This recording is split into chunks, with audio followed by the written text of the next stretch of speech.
Bem, irmãos, nesta noite, vamos estudar o profeta Jonas.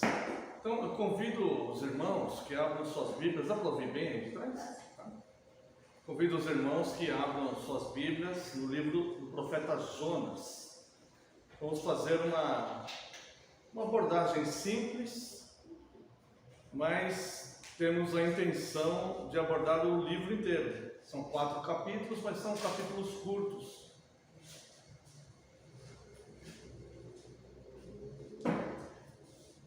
Profeta Jonas.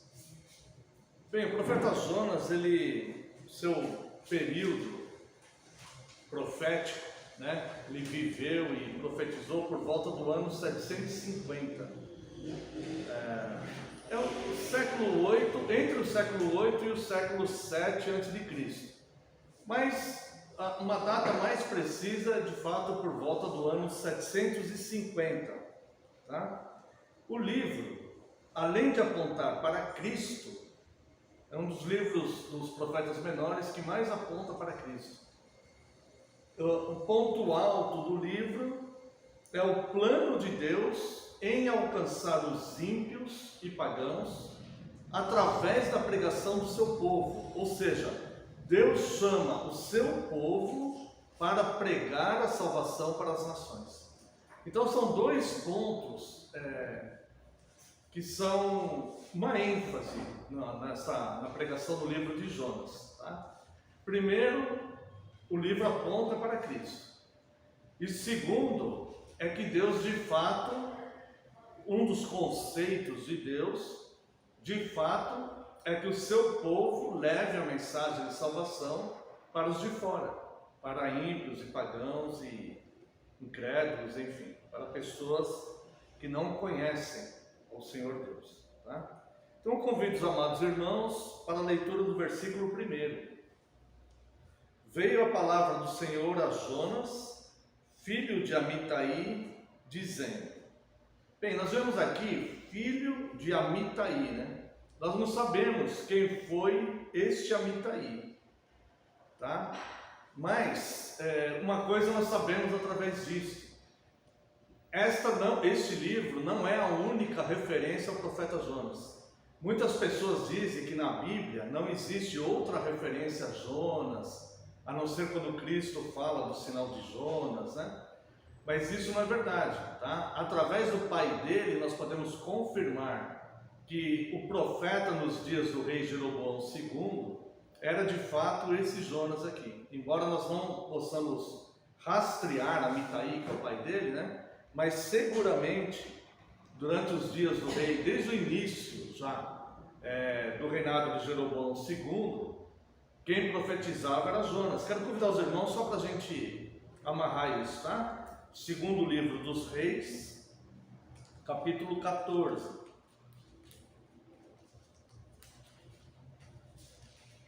O verso 25 do capítulo 14 do segundo livro dos Reis vai nos mostrar que de fato é esse Jonas, tá? Veja só, os irmãos acharam? Segundo livro dos Reis, capítulo 14, verso 25. Restabeleceu ele os limites de Israel, desde a entrada de Amate até o mar da planície, segundo a palavra do Senhor Deus de Israel, a quem falara por intermédio do seu servo Jonas, filho de Amitai, o profeta, o qual era de Gat-Hefer. Tá? Então aqui de fato é o mesmo Jonas. E aqui nós podemos também ter uma exatidão, uma precisão, embora por margem de segurança, A maioria dos estudiosos dizem que Jonas profetizou entre os anos 750 e 613. Que seria os séculos 8 e 7, porque antes de Cristo a contagem é ao contrário, Então, mas pelo reinado aqui do rei Jeroboão II, nós podemos ter uma exatidão maior, que é de fato por volta do ano 750, tá?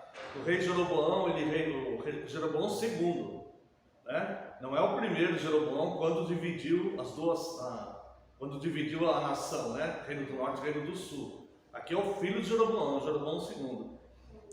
ele reinou por volta de 786 a 746. Então, fica fácil, né, de nós entendermos que Jonas viveu nesse período. Veja o verso 23 aqui, ó.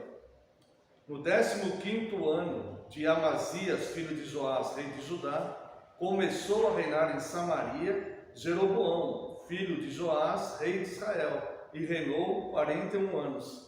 Então, enquanto o rei de Judá era Amazias, começou a reinar aqui no Reino do Norte, né, em Israel, Jeroboão II. Tá? Então, o que acontece? Jeroboão II, ele reinou por volta, filho de Joás, né? Jeoás. Ele reinou por volta do ano 786 a 746, tá? Então, o tempo de profecia aí que viveu Jonas é do século 8, sem dúvida. Pode ser que ele tenha ido para o século 7 também, né? Por uma longevidade e tal, mas século 8 com certeza. Convido os irmãos aqui para o versículo 2. Bom, então nós lemos o verso 1, né? Veio a palavra do Senhor a Jonas, filho de Amitai, dizendo: Dispõe-te, vai à grande cidade de Nínive, clama contra ela, porque a sua malícia subiu até mim. Então Deus, ele chama o profeta Jonas para ir para uma terra de pagãos, uma terra de homens cruéis, de homens maus, e uma terra de homens que afrontavam Israel, onde Jonas era o profeta da nação. Tá? Essa terra, essa cidade de Nínive, era de fato uma cidade pagã, incircuncisa, muito cruel. Essa crueldade de Nínive vem desde a sua fundação, porque ela é uma das cidades que foi fundada por Nimrod. É atribuído a Nimrod, filho de Cush, o início do ocultismo, dos cultos, cultos secretos, sociedades secretas, né? A Bíblia não menciona, né, Sunaramis, a mulher de Nimrod, mas historicamente há registros que ela adorava deuses de floresta e coisas assim. Então é atribuído a Nimrod, tá? Isso é uma tradição, né? A Bíblia não fala isso, mas é atribuído a ele a existência desse ocultismo. Quero convidar os irmãos para darem uma analisada aqui em Gênesis, capítulo 10. Livro dos Gênesis, capítulo 10, leremos aqui a partir do verso 8, uma pequena parte da genealogia de Cush. Cush gerou a Nimrod, o qual começou a ser poderoso na terra. Foi valente caçador diante do Senhor. Daí dizer-se, como Nimrod poderoso, caçador diante do Senhor. O princípio do seu reino foi Babel, Ereque, Acade e Calné, na terra de Siná. Daquela terra saiu ele para a Síria e edificou Nínive, Rebote-Ir e Calá. E entre Nínive e Calá, a grande cidade de Rezém. Então, várias cidades extremamente pagãs e cujos homens eram de fato cruéis, eram cidades cuja origem vem de Nimrod, que Nimrod havia edificado essas cidades, né? A própria Babel, a torre de Babel ali, né? Ela já era uma afronta a Deus. Então eram homens que afrontavam de fato a Deus, tá? Talvez isso seja o motivo da indignação do Jonas, né? Quando ele é chamado para ir pregar em Nínive. Bem, vamos lá. Então Deus chama Jonas para pregar em Nínive, que era uma cidade pagã, né? Fundada por Nimrod, tá? Que edificou Babel na terra de Sinar, um símbolo claro da misericórdia de Deus em enviar seu povo para pregar a salvação a opositores do próprio Deus, que é a grande misericórdia. Aqui a gente já pode começar a tirar algumas lições, né? parece que é comum acontecer entre os cristãos alguma restrição de pregar para quem aos nossos olhos não merece, né? Então, às vezes nós vemos alguém que cometeu um crime hediondo, por exemplo, ou alguém que nos causou um mal, e automaticamente, e talvez até inconscientemente, sem uma clareza de percepção, muitas vezes nós agimos como Jonas, e nós fugimos da orientação de Deus, do ID, né? Da comissão de Deus do ID, e nós fazemos uma restrição a não pregar o Evangelho a algumas pessoas, né? Começou a chuva, espero que não interfira aqui no áudio, né? Tá? Então é uma coisa que nós devemos pensar, a misericórdia de Deus e o propósito de Deus em salvar os ímpios passa não só pela pregação do Evangelho, né? Mas passa por aqueles que são condutores do Evangelho, como a palavra dos Romanos fala, né? Como ouvirão se não há quem pregue, e como pregarão se não forem enviados? Então nós somos enviados a pregar a todas as pessoas, mesmo aquela que aos olhos humanos elas não merecem, né? Como se alguém merecesse, tá? Então nós devemos pregar a todas as pessoas. Vamos ao verso 3. Jonas se dispôs, mas para fugir da presença do Senhor, para Tarsis. E tendo descido a Jope, achou um navio que ia para Tarsis. Pagou, pois, a sua passagem e embarcou nele, para ir com eles para Tarsis, para longe da presença do Senhor. Veja que essa cidade, de fato, era longe. Tarsis é onde hoje é a Espanha. Então eles saíram lá, ele saiu de Israel, comprou uma passagem de um navio para um lugar distante, tá? Mas nós vamos ler até o verso 16 para que a gente possa entender alguma coisa. Antes eu vou falar uma coisa. Jonas, ele foge de Deus, ou melhor, ele tenta fugir de Deus em clara rebeldia e desobediência. Se nós entendermos em toda a Bíblia, Antigo e Novo Testamento, o conceito de Deus e o comportamento dos homens, nós vemos que as coisas não mudaram. Deus não muda, o seu conceito é o mesmo no Antigo Testamento, e o homem, o seu comportamento ainda é baseado nas suas falhas, tá? Então, se você vê que Jonas, ele tentou fugir de Deus, do que Deus ordenara a ele, tentou fugir de Deus em clara desobediência, nós vemos e falamos isso com tristeza, com a intenção de correção.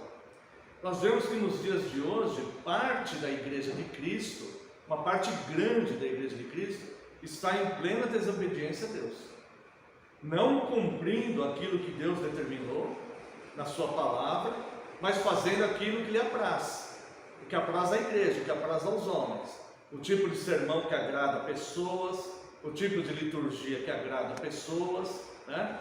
E que fere claramente a ordem de Deus nas Escrituras. Então você vê que há uma similaridade de postura, tá? Mesmo sendo povo de Deus, é possível as pessoas desobedecerem a Deus. Então é por isso que há necessidade cada vez maior, quanto mais o dia de Cristo se aproxima, há uma necessidade cada vez maior de entendermos a palavra de Deus e vigiarmos para ficarmos em fidelidade a Deus, tá?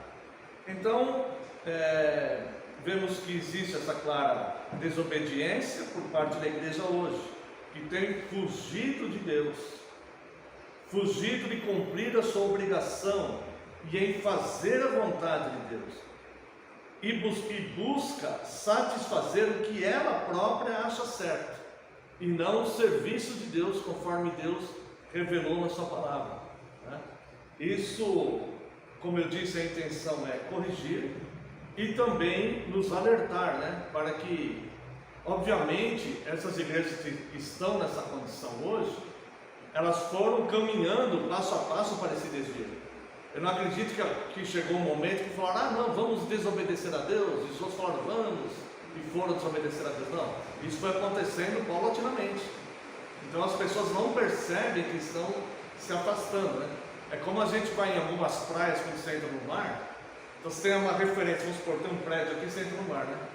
Se você não, às vezes sem perceber, você está aqui já, você sai daquela direção e o mar vai te levando para um outro lado, você não percebe. E ao longo da história, o erro faz isso com a igreja. Então a igreja ela tem por obrigação sempre se auto-reformar e voltar para Deus. Sempre que a igreja percebe que está errando em algo, ela tem que se auto-reformar e voltar para Deus. Agora sim eu quero convidar os amados irmãos para a leitura dos versos 4 a 16, tá? Nós vamos comentar um pouco essa passagem, mas procure entender nessa leitura aqui, de 4 a 16. Deus agita o mar da vida. Jonas reconhece ser ele o causador da ação de Deus. E o agir de Deus é perfeito. Aqueles homens que estavam no navio que Jonas comprou a passagem, vão passar a temer o Senhor. Então, isso que eu falei agora, tente identificar isso na leitura que nós vamos fazer, tá? Então vamos ler aqui de 4 a 16. Mas o Senhor lançou sobre o mar um forte vento, e fez-se no mar uma grande tempestade, e o navio estava a ponto de se despedaçar. Então veja que quem agita o mar aqui é Deus, é o próprio Deus mesmo, agitando o mar, tá? Buscando Jonas ali. E alguém pode pensar, poxa, mas então, por que Deus faz isso, colocando em risco vidas de outras pessoas, né? Não, o agir de Deus, mesmo quando as situações da vida são dramáticas, sempre existe um propósito proveitoso em toda a ação de Deus. Isso nós vemos nas entrelinhas, em praticamente toda a Bíblia de capa a capa, né? Sempre existe algo bom, tá? No que Deus faz. Então, verso 4: Mas o Senhor lançou sobre o mar um forte vento, e fez-se no mar uma grande tempestade, e o navio estava a ponto de se despedaçar. Então os marinheiros, cheios de medo, clamavam cada um ao seu Deus, e lançavam ao mar a carga que estava no navio, para o aliviarem do peso dela. Jonas, porém, havia descido ao porão e se deitado, e dormia profundamente. Esse versículo aqui nos aponta duas coisas, né? A primeira é que esses homens de fato eram pagãos. Veja que cada um clamava ao seu próprio Deus, tá? Não existia ateu, né? Todas as nações tinham deuses, ou adoravam o Deus vivo verdadeiro, ou adoravam falsos deuses. Essa ideia, essa noção, esse pensamento de não existir Deus é algo recente, bem recente, mais difundido por filósofos no século XIX para cá. Tá? Até antes disso não tinha essa noção de ateu, Deus não existe, né? Isso é uma coisa que está ganhando força de algum tempo para cá, mas a humanidade sempre teve o conceito claro de existir Deus, né? Não sabiam que Deus adoravam deuses falsos, mas sempre tinha essa noção, né? É comum você ver em tribos indígenas aí, eles não conhecem o Deus verdadeiro, mas adoram seus deuses, eles têm a noção que existe Deus, né? E o outro detalhe é que Jonas estava vendo uma tempestade ali, e Jonas estava no porão, deitado, dormindo profundamente. Quanto mais frio espiritualmente a pessoa está, quanto mais ela está fugindo da presença de Deus, mais ela está dormindo profundamente na sua fé, na sua vida espiritual. Ela está amortecida, entorpecida por algo, né? Eu passei por essa experiência aqui, não como de Jonas, né? Mas de dormir espiritualmente, eu passei por isso. E eu creio que muitos outros cristãos passaram. Então, são problemas espirituais que podem acontecer. Agora, isso nos deixa inativos. É por isso que o apóstolo Paulo, lá quando vai falar da Santa Ceia, lá ele fala: por isso que não são poucos os que dormem no meio de vocês, né? Então, muitas pessoas na igreja estão dormindo. Irmãos, isso é perigoso, por quê? Veja a parábola das 10 virgens. Elas dormiram, e enquanto dormiam, o azeite de algumas se apagou totalmente. Então é necessário uma vigilância espiritual. Então estava acontecendo tudo aquilo, uma tempestade lá fora, os marinheiros se agitando e os passageiros se agitando dentro do barco, cada um clamando ao seu Deus. Esses cultos eram muito barulhentos, né? E Jonas no porão do navio dormiu. Você pode abrir ali, por favor? Alguém, por gentileza? E Jonas dormindo profundamente, né? Ou seja, totalmente inerte a tudo que está acontecendo à sua volta, né? Verso 5: Então os marinheiros, cheios de medo, clamavam a cada um ao seu Deus. E nós já lemos aqui, né? Verso 6: Chegou-se a ele o mestre do navio e lhe disse: Que se passa contigo, agarrado no sono? Levanta-te e invoca o teu Deus, talvez assim esse Deus se lembre de nós, para que não pereçamos. Veja que eles tinham um cuidado, né? Que eles sabiam que cada um adorava um tipo de Deus, né? Ele falou assim: olha, quem sabe é o Deus desse aí, só porque está todo mundo clamando aos seus deuses e não temos solução até agora, deve ser o Deus daquele lá que está dormindo, né? Então, aí eles foram lá, e o próprio pagão aqui, ele fica surpreso com Jonas. O que passa com você? Tudo isso que está acontecendo aí, você mergulhado nesse sono profundo? Até os de fora percebem a nossa sonolência espiritual. Nós somos luz do mundo, irmãos. A vida cristã é uma vida dinâmica. Para que serve o sal se ele não deve saber, se ele não mudar o sabor, né? Então é isso que esse marinheiro demonstra, esse mestre do navio demonstra aqui, né? Verso 7: E diziam uns aos outros: Vinde, lancemos sorte, para que saibamos por causa de quem nos sobreveio este mal. E lançaram sortes, e a sorte caiu sobre Jonas. Irmãos, aqui é uma referência à grande soberania de Deus em conduzir todas as coisas nos mínimos detalhes. Ao nascer Cristo, era propósito de Deus mostrar, até mesmo para os esotéricos, que o Rei do Universo havia nascido. Então, ele escolhe magos mesmo. A Igreja Católica a Igreja Católica Romana chama de reis, mas não eram reis, eram magos. Pessoas, eles não eram astrônomos, eles eram astrólogos, esotéricos, pessoas que tentavam prever o futuro pelos astros. E Deus então usa isso e envia uma estrela, justamente porque a estrela eles seguiriam, porque eles criam nessa questão dos astros. Aqui os pagãos lançam sorte para ver quem era. Deus conduz isso. Da mesma forma, o povo de Deus lançou sorte para ver quem chamariam para o apostolado para cumprir o lugar dos Judas, porque eles não sabiam que Cristo ia chamar Paulo, mas eles sabiam que tinha que ser o número 12. E aí eles lançam sorte que cai sobre Matias. Então, nós vemos aqui um reflexo da soberania de Deus conduzindo todas as coisas, inclusive o que fazem os ímpios e os pagãos, tá? Nada nem ninguém tem poder de mudar o curso da história que Deus está conduzindo. Quem conduz a história é Deus. Mesmo o caçula está dando para onde aí? Tá. Então vamos lá. E a sorte então caiu sobre Jonas. Verso 8. Então lhe disseram: Declara-nos agora por causa de quem nos sobreveio este mal. Que ocupação é a tua? De onde vens? Qual a tua terra? E de que povo és tu? E ele lhes respondeu: Sou hebreu e temo ao Senhor, o Deus do céu, que fez o mar e a terra. Veja que Jonas, ele demonstra que ele estava com uma sonolência espiritual pelo fato de tentar fugir de Deus. Mas ele demonstra clareza de conhecer quem é Deus, né? O Deus criador dos céus e da terra. E esse conhecimento de Jonas sobre Deus, ele é tão profundo que ele sabe exatamente o que está acontecendo.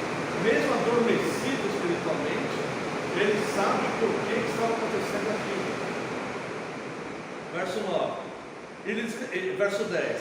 Então os homens ficaram possuídos de grande temor e lhe disseram: Que é isto que fizeste? Pois sabiam os homens que ele fugia da presença do Senhor, porque ele o havia declarado. Disseram-lhe: Que te faremos? para que o mar se nos acalme, porque o mar se ia tornando cada vez mais tempestuoso. Agora olha a clareza do conhecimento de Jonas, da percepção de Jonas. Respondeu-lhe: tomai-me e lançai-me ao mar, e o mar se aquietará, porque eu sei que por minha causa vos sobreveio esta grande tempestade. Todo aquele que dorme espiritualmente, ele deve ter consciência que se ele não despertar e voltar, a sorte vai cair sobre ele, e ele será lançado nessa tempestade. Ele precisa de reviver espiritualmente. É necessário reviver espiritualmente. A segurança que nós temos é na vida que Cristo veio dar, e veio dar vida em abundância. É ilusória o pensamento que nós estaremos bem em qualquer outro lugar. Então o Jonas, ele mesmo fala, né? Lançai-me ao mar, porque aí a tempestade se acalmará. Agora aqueles homens se encheram de temor, né? Verso 13: entretanto os homens remavam, esforçando-se por alcançar a terra, mas não podiam, porquanto o mar se ia tornando cada vez mais tempestuoso contra eles. Então clamaram ao Senhor e disseram: ah, Senhor, rogamos-te que não pereçamos por causa da vida deste homem, e não faça cair sobre nós este sangue, quanto a nós inocentes, porque tu, Senhor, fizeste como te aprouve. O que eles estão fazendo aqui? Eles estão reconhecendo, através dessa situação do Jonas, a grandeza e a soberania de Deus. Incrível como homens que até alguns minutos atrás eram pagãos, começam a reconhecer a soberania de Deus. E como que alguém que professa ser cristão hoje não reconhece a soberania de Deus, acha que Deus não pode interferir na vida do homem, porque o homem é que toma suas decisões, escolhas, etc. Aqui pagãos, que não tiveram instrução nenhuma na fé, estavam apenas observando o que estava acontecendo. A instrução que eles tiveram na fé era vendo o que Deus estava fazendo, e a declaração do próprio Jonas, que eles acreditaram totalmente, porque Jonas falou: me joga lá, porque sou eu mesmo, e me joga que a tempestade vai acalmar. Eu sou a causa deste mal que está vindo sobre vocês. Então aqueles homens, eles reconheceram imediatamente a soberania de Deus. Veja que não depende de instrução intelectual, mas depende de discernimento espiritual. É necessário ter discernimento para discernir as coisas do Espírito, as coisas que são ministradas espiritualmente. Então, clamaram ao Senhor e pediram que não o fizesse culpado do sangue de Jonas, né? Verso 15: e levantaram Jonas e o lançaram ao mar, e cessou o mar a sua fúria. Agora veja que interessante no verso 16: temeram, pois, estes homens em extremo ao Senhor, e ofereceram sacrifícios ao Senhor, e fizeram votos.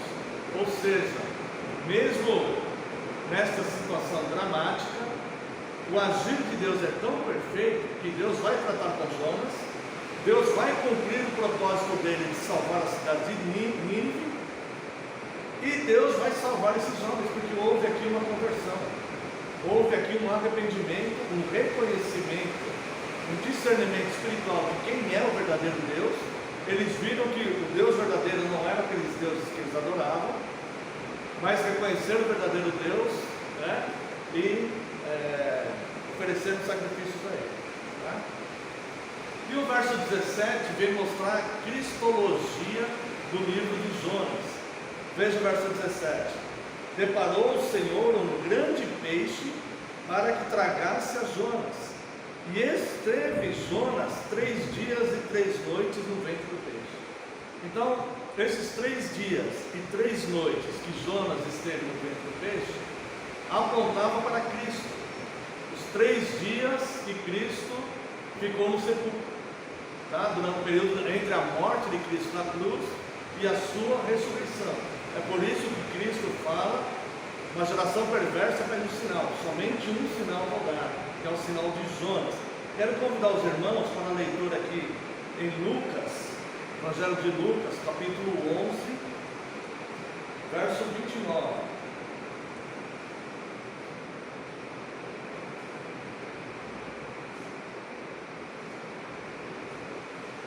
Vamos ler do 29 ao 32.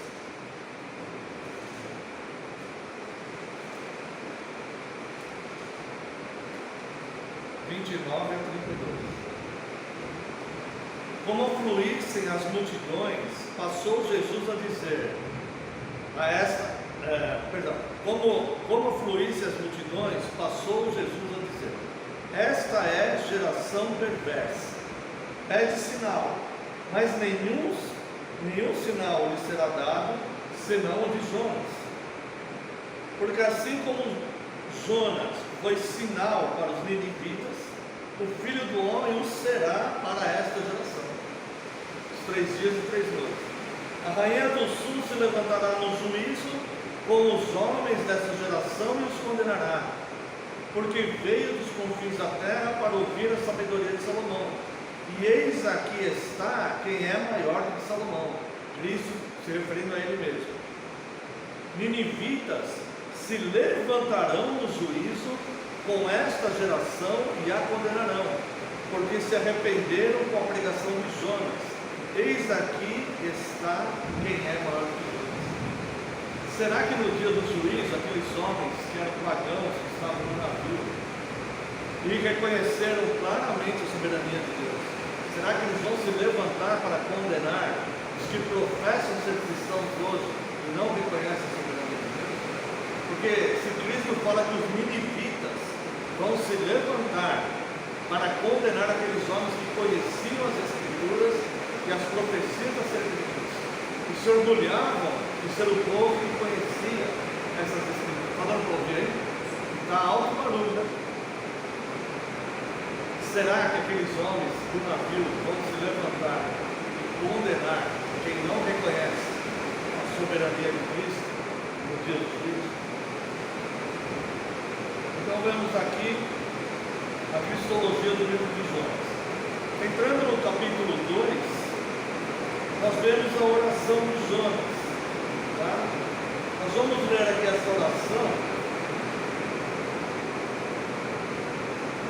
e vamos ver como essa oração é firme.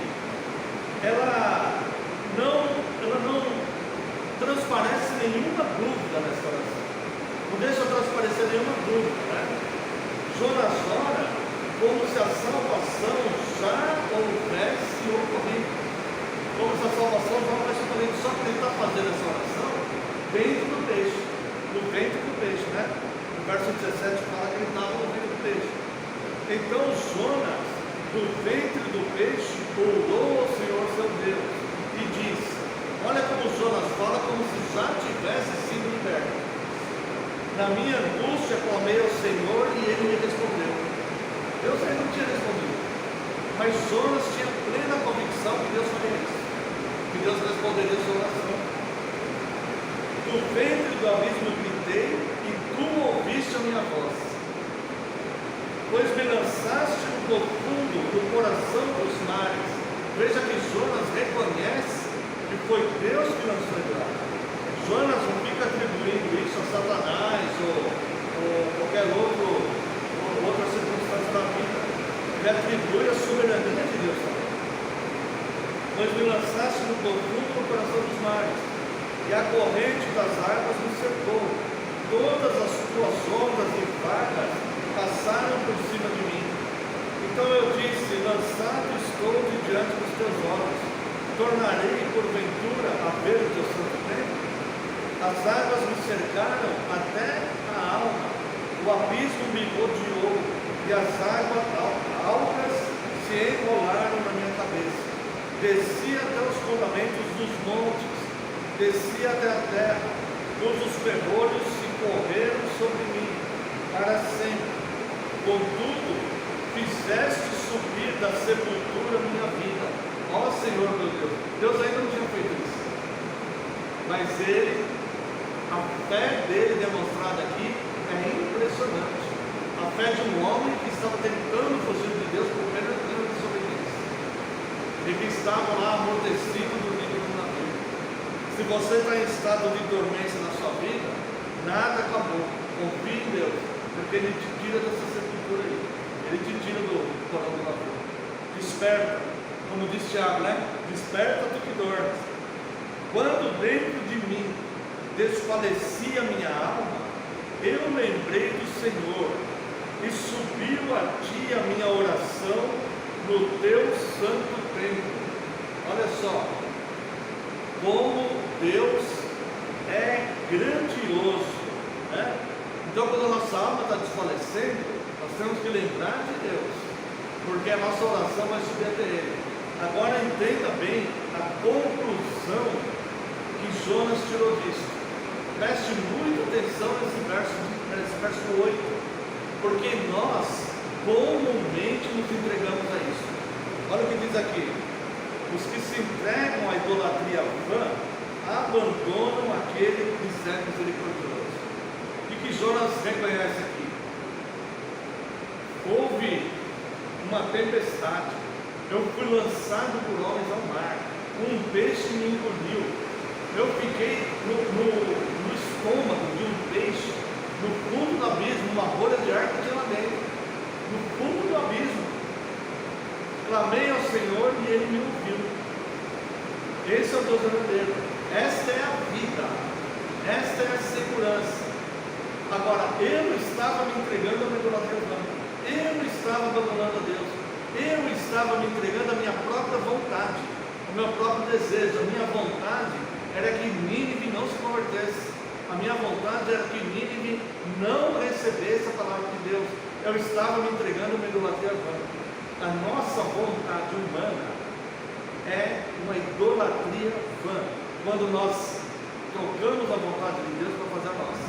E aqui diz que quem faz isso abandona aquele que lhe é misericordioso.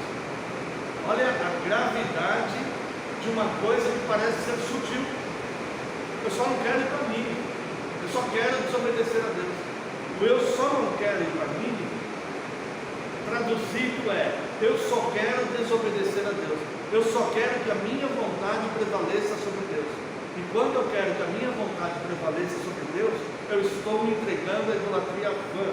E quando eu me entrego à idolatria vã, eu abandono aquele que me é misericordioso. Eu tive que parar no ventre de um peixe, no fundo do abismo, com algas enroladas na cabeça, sem saber se ainda veria o tempo de Deus ou não. A única certeza que eu tinha é que Deus ouviu minha oração. E Ele ouviu minha oração e me resgatou. E eu chego a essa conclusão: quem se entrega à idolatria vã abandona aquele que lhe é misericordioso. Verso 9: mas com a voz do agradecimento eu te oferecerei sacrifícios, o que votei pagarei, ao Senhor pertence a salvação. Olha só, com a voz do agradecimento, ou seja, o Senhor vai me livrar daqui. Jonas tinha convicção que Deus ia livrar ele. E o que estava no coração dele naquela hora? O que votei pagarei. Eu sou um profeta de Deus, eu fiz votos a Deus, eu ministrava ao rei Jeroboão, ao rei Joás, né? O que votei pagarei. Eu fiz votos que eu serviria a Deus, então eu vou servir, eu vou para mim. É isso que ele está falando aqui, eu vou para mim. Ele foi, né? Nós sabemos que ele foi contrariado, mas foi. Mas aqui ele chega a essa decisão. Ele falou: olha, dura coisa é lutar contra o Deus vivo. Dura coisa é isso. Foi o que Jesus falou para Paulo no caminho de Damasco: dura coisa para você isso que você está fazendo. Dura coisa essa luta aí que você está arrumando comigo. Dura coisa é essa. E Paulo já ficou cego na hora, né? Então, irmãos, qual foi a resposta do Senhor? O Senhor falou com o peixe. O Senhor respondeu ao peixe. O Senhor respondeu ao que estava dominando Jonas. Um peixe tinha poder sobre Jonas naquele momento. E aí então Deus ouve a oração de Jonas e responde ao peixe. E aqui diz, falou pois o Senhor ao peixe, e este vomitou o Jonas na terra. Imagina como o Jonas saiu lá de dentro, né? Imagina como ele saiu lá de dentro. Não estava boa coisa não, né? Mas foi salva a vida dele. Veja que não existe criatura que não obedeça uma ordem de Deus quando Deus manda. Não existe uma criatura que não obedeça uma ordem de Deus quando Deus manda. E aí entramos no capítulo 3. Tá? Bom, versos de 1 a 4. Vamos ler de 1 a 4, para a gente ver até. Capítulo 3, de 1 a 4. Veio a palavra do Senhor segunda vez a Jonas, dizendo: dispõe-te e vai para a grande cidade de Nínive.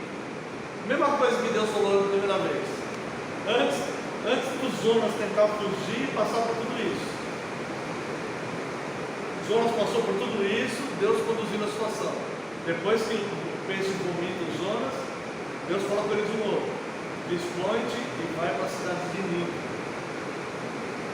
E Deus dá uma ordem aqui: e proclama contra ela a mensagem que eu te digo. Vai lá e faz o que eu estou te mandando. Dá esta mensagem para eles. Levantou-se, pois, Jonas e foi a Nínive, segundo a palavra do Senhor. Ora, Nínive era cidade muito importante diante de Deus, e de 3 dias para percorrê-la. Esses 3 dias para percorrê-la, provavelmente entre os bairros ao centro, porque se pegasse a grande Nínive naquela época, havia outras cidades circunvizinhas ali, tá? Então, este cerco aqui dava mais ou menos 100 quilômetros, tá? Com as cidades vizinhas em volta dava mais ou menos 100 quilômetros, tá? Mais ou menos como a distância que nós percorremos sábado para ir para Itapira. Começou Jonas a percorrer a cidade a caminho de um dia. Então provavelmente ele estava indo dos bairros da grande Nínive, da cidade de Nínive, não das cidades circunvizinhas, tá? Provavelmente, né, por causa da distância que eles mediam aqui, distância de um dia. Começou Jonas a percorrer a cidade a caminho de um dia, e pregava e dizia: ainda 40 dias e Nínive será subvertida. Aqui é o seguinte, uma mensagem de 6 palavras apenas, de um pregador contrariado, e de um pregador que torcia. Ele foi e obedeceu a Deus, mas ele torcia para que não houvesse conversão daqueles homens, porque ele ainda não queria a conversão daqueles homens, mas ele foi e obedeceu a Deus assim mesmo, e a cidade inteira se converteu. Sabe por quê? Porque não é o pregador, não importa o pregador, não é o desejo do pregador, nem a argumentação do pregador, mas é o que Deus vai falar com a sua palavra que está sendo pregada. Jonas percorreu a cidade caminho de um dia e pregou entre os bairros e o centro da cidade. Ainda 40 dias e Nínive será subvertido. Aí Deus usou essa palavra e uma cidade inteira se converteu. O rei se converteu, deu ordem para que as pessoas cumprissem os determinados ali as 90. Vamos ver aqui para frente, né? Noé ficou vários anos pregando e ninguém se converteu. Ninguém se converteu. Jonas não era mais justo que Noé. Jonas não era um pregador melhor que Noé. Mas o que depende é o propósito de Deus para aquela pregação. A pregação às vezes é salvação e às vezes é condenação. Uma das duas coisas. No caso de Noé, a pregação foi condenação para aquele povo. No caso de Jonas, a pregação foi salvação para aquelas pessoas. Noé gostaria que as pessoas se arrependessem e fossem salvas. Nenhum se converteu. Jonas não queria que as pessoas fossem salvas e a cidade inteira se converteu. Então, não importa o pregador, importa a fidelidade da mensagem, sendo a palavra de Deus. Quando Jesus ele ensina a parábola do semeador, ele fala: eis que o semeador saiu a semear. A ênfase da parábola vai estar na semente, que é a palavra de Deus, e não no semeador. Toda a parábola vai desenrolar sobre a semente, aonde a semente caiu, o que aconteceu com a semente, aonde a semente caiu, o que aconteceu com a semente, aonde a semente caiu. Nunca o semeador apenas lança a semente. O semeador, ele não sabe que tipo de solo está caindo a semente. A função do semeador é lançar a semente. Quem vai produzir os frutos ou não é a semente em conjunto com o solo que ela está indo. Então é Deus que vai determinar, né, o que vai acontecer na pregação. Então sucesso ou fracasso não se conta com números de convertidos. Sucesso ou fracasso na pregação se conta com a fidelidade escriturística. Porque nós não sabemos se pregamos como Noé e não sabemos se pregamos como Jonas. Nem nos compete saber. O que nos importa é pregar fielmente. É isso que nos compete, pregar fielmente. Tá? Muitos pregadores são Noé, muitos pregadores são Jonas. E depende de onde eles estão pregando e qual é o propósito de Deus. Tá? Então, a conversão ela não vai depender do nível espiritual de um pregador, mas ela vai depender da semente que foi lançada, do propósito de Deus em salvar ou condenar alguém. Versos 5 a 9. Os ninivitas creram em Deus e proclamaram um jejum, vestiram-se de panos de saco, desde o maior até o menor. Chegou essa notícia ao rei de Nínive. Ele levantou-se do seu trono, tirou de si as vestes reais, cobriu-se de pano de saco e assentou-se sobre cinza, e fez proclamar e divulgar em Nínive, por mandado do rei e seus grandes, nem homens, nem animais, nem bois, nem ovelhas, provem coisa alguma, nem os levem ao pasto, nem bebam água, mas sejam cobertos de pano de saco, tanto os homens como os animais, e clamarão fortemente a Deus, e se converterão cada um do seu mau caminho, e da violência que há nas suas mãos. Quem sabe se voltará a Deus, e se arrependerá, e se apartará do furor da sua ira, de sorte que não mereçamos. Então o rei, essa conversão da cidade de Nínive, ela é genuína por quê? Porque houve o arrependimento. Sem arrependimento não há conversão. Se a pessoa não passou pelo processo de se arrepender por ser pecador, ela ainda não passou pelo processo da conversão. É necessário clamar a Deus: Senhor, me conduz ao arrependimento. Veja aqui, é Deus que conduz. Romanos capítulo 4, verso 2. Eu vou ler rapidinho, então, irmãos, para dar tempo de a gente concluir o livro, né? Romanos 4, 2.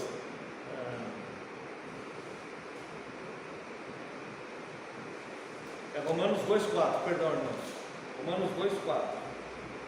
Ou desprezas a riqueza da sua bondade e tolerância e longanimidade, ignorando que a bondade de Deus é que te conduz ao arrependimento?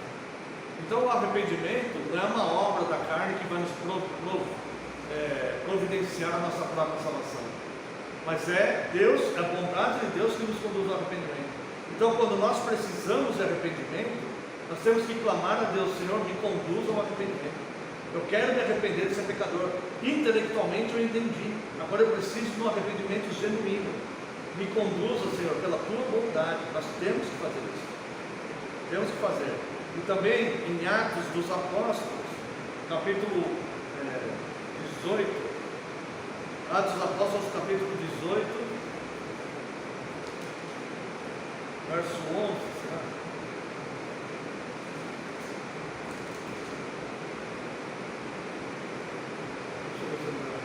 Atos 11 e 18, é o contrário, é 11 e 18.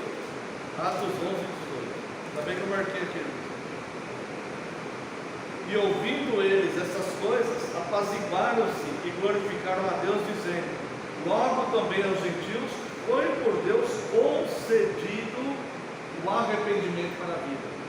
Então não depende do homem. O que depende do homem é entender a sua própria situação.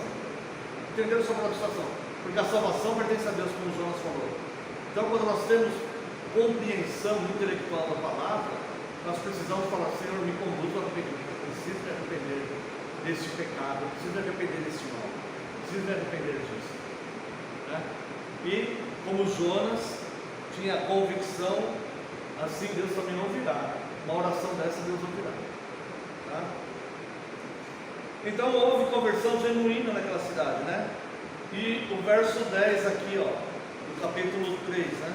Verso 10: viu Deus o que fizeram, como se converteram do seu mau caminho, e Deus se arrependeu do mal que tinha dito que lhes faria e não fez. Quando diz aqui Deus se arrependeu, algumas pessoas falam assim, mas existe incoerência na Bíblia, porque tem passagens que falam que Deus não é homem para se arrepender, Deus não é homem para mentir, nem filho do homem para se arrepender, né? E aqui diz que Deus se arrependeu. Então Deus se arrependeu do mal. Quando eles se converteram, Deus se arrependeu do mal que eles iam fazer, né? Isso aqui é o seguinte, isso aqui chama-se antropopatismo. O que quer dizer isso? É uma linguagem própria é uma linguagem humana para descrever um sentimento de Deus, tá? Então não que Deus sabia que eles iriam se converter, por isso que Deus mandou Jonas lá. Deus providenciou esse arrependimento para eles. Então, para que a gente entenda o que Deus iria fazer e o que Deus poupou Nínive, então é usada essa palavra, que é uma palavra que vai usar algo humano, o arrependimento é algo humano, para demonstrar uma situação que Deus está fazendo. Deu para entender? É como o antropoformismo. Antropoformismo é usar a forma de uma pessoa, de um homem, de um animal, para descrever uma divindade, tá? E o antropopatismo é usar uma linguagem humana para descrever um sentimento divino. Ficamos com dúvida aqui, tá? E por fim o capítulo 4, irmãos.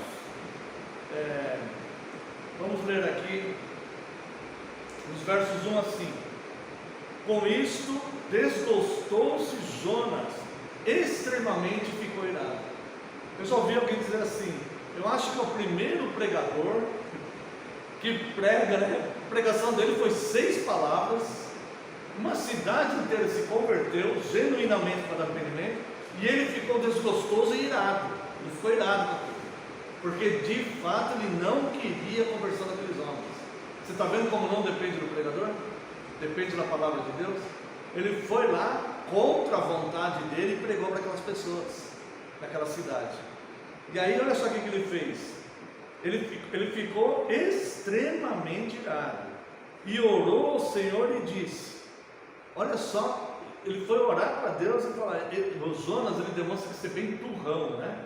Bem turrão. E ele fala assim, não foi isso que eu disse, estando ainda na minha terra? Por isso me adiantei fugindo para Tarsis, pois sabia que és Deus clemente e misericordioso, e tardio em irar-se, e grande em benignidade, e que te arrependes do mal. Peço-te, pois, ó Senhor, tira minha vida, porque melhor me é morrer do que viver. Ele ficou tão contrariado, e ele falou assim, eu sei que eu não queria ir lá pregar, porque eu sei que o Senhor é misericordioso, que o Senhor ama, Deus ainda vai salvar essas pessoas, e eu não quero que eles sejam salvos. Olha só que coisa interessante, né? E aí, Deus, com todo amor, Deus conversa com ele, né? Deus vai tratando ele. E aí ele fala, peço-te que me tire a vida, né? E aí Deus pergunta para ele, é razoável essa tua ira? É razoável isso? Deus está tentando mostrar, olha como você está fora da realidade, Jonas, olha como você está insensato aí, né? Então o Jonas simplesmente saiu da cidade, assentou-se no oriente da mesma, fez uma enramada e repousou debaixo dela à sombra, até ver o que iria acontecer com a cidade. Ele ficou lá de longe, ele saiu de lá, ele ficou de longe observando o que ia acontecer ali, provavelmente torcendo para tudo errado, né? Provavelmente torcendo, porque ele não queria de fato estar virado com aquilo, e não queria conversar com aquelas pessoas. É um negócio incrível. E aí então, vamos lá, Jonas obedeceu, mas torcia para a cidade não se converter, e ao mesmo tempo reconhecia a nobreza de Deus. Irmãos, por essas reações humanas, por causa dessas reações humanas, que nós devemos ter a mente de Cristo. Por isso que o Novo Testamento fala para a gente ter a mente de Cristo e não a nossa. Por isso que lá em Filipenses, não vai dar tempo para a gente ler, mas todo mundo conhece, Filipenses 2, 5 a 8. Tende em vós o mesmo sentimento que também houve em Cristo, que se esvaziou da glória de ser Deus, não teve por usurpação ser igual a Deus, se humilhou à forma de servo, aceitou a sua missão e foi cumprir essa missão. E foi fazer isso com amor. Nós não devemos servir a Deus como Jonas fez. Nós devemos servir a Deus com amor. O Novo Testamento fala que nós devemos fazer tudo com amor e tudo com alegria. Então nós devemos olhar para os Jonas e falar assim: olha, eu posso ser como os Jonas, mas eu não devo ser assim. Porque Deus pergunta: é razoável isso? Óbvio que não. Claro que não é razoável isso. Que bom que eles se converteram. Eles se convertendo, todo o mal que eles faziam, eles vão deixar de fazer. Todo o mal. Essa é a solução. A solução é eles se converterem. Jonas não conseguia ver isso. Por quê? Por causa de um preconceito, por causa de um ódio, por causa de um orgulho. Alguma coisa estava cegando Jonas. Então Deus, com todo amor, né, fala: é razoável isso? Tá? E aí então, vamos lá, verso 6 a 11. Então fez o Senhor Deus, então ele ficou fora da cidade ali, fez uma ramada, entrou embaixo e ficou vendo o que ia acontecer na cidade. Então fez o Senhor Deus nascer uma planta que subiu por cima de Jonas, para que fizesse sombra sobre a sua cabeça, a fim de o livrar do seu desconforto. Jonas, pois, se alegrou em extremo por causa da planta. Jonas ficou feliz. Só que aí no dia seguinte, Deus vai lá e envia um verme. Vamos ler o versículo. Mas Deus no dia seguinte, ao subir da alva, enviou um verme, o qual feriu a planta e esta secou. Em nascendo o sol, Deus mandou um vento calmoso oriental e o sol bateu na cabeça de Jonas, de maneira que desfalecia, pelo que pediu para si a morte, dizendo: melhor me é morrer do que viver. Olha, agora eu não queria que eles se convertessem, agora já se converteu todo mundo, eu aqui sofrendo esse sol, Deus faz uma planta e Deus tira a planta. É o mesmo Deus que fez a planta, tirou a planta. Ah, melhor me é morrer. Então os homens já vai para aquela questão dramática e já preferem morrer, né? Então perguntou Deus a Jonas de novo.